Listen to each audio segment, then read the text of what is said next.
Hi, my name is Jamie. For today's discussion, I focused on the following 8th grade Common Core State Standard in English and Language Arts for reading literacy.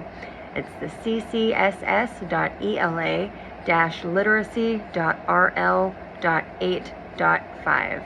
Compare and contrast the structure of two or more texts and analyze how the differing structure of each text contributes to its meaning and style.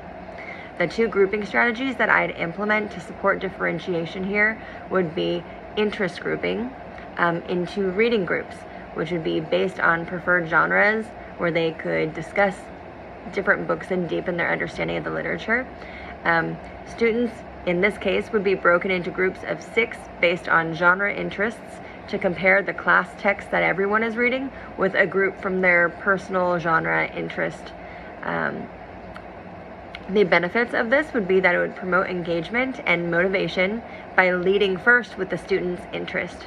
And the shared interests of the group would promote a sense of belonging with the students, cross-cultural understanding across different cultures who share the same interest, teamwork and building friendships, and it would reduce isolation or being left out, since everyone would have something meaningful or some prior knowledge or interest to contribute.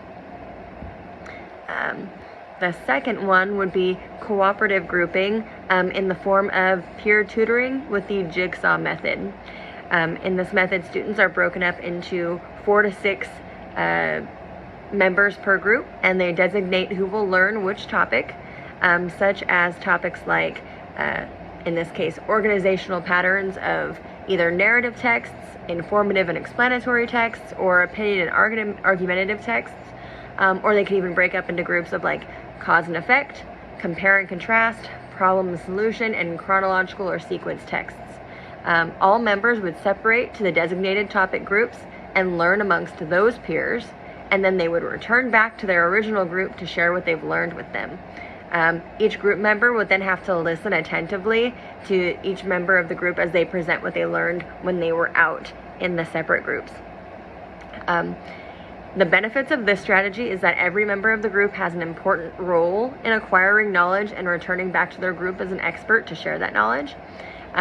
This improves communication skills and collaboration, helps develop oral skills, since you're speaking to your peers, and listening skills, since you'll have to listen to their presentations to learn what they picked up when they were away.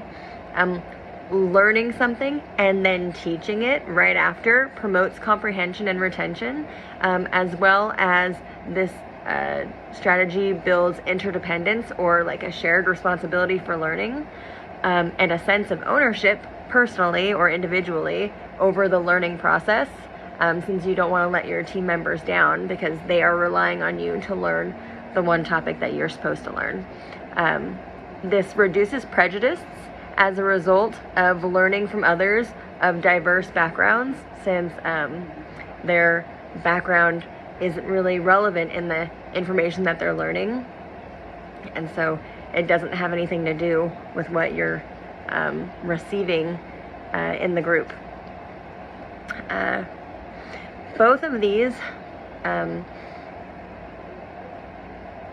support the, or I guess rooted in the learning theory of constructivism, which is where new information is linked to prior knowledge, and adapted new information is, or knowledge is adapted based on previous experience. It's student-centered, so all of these activities are student-centered, as like that aligns with constructivism theories. It supports exploration, which is what each group does in their own groups.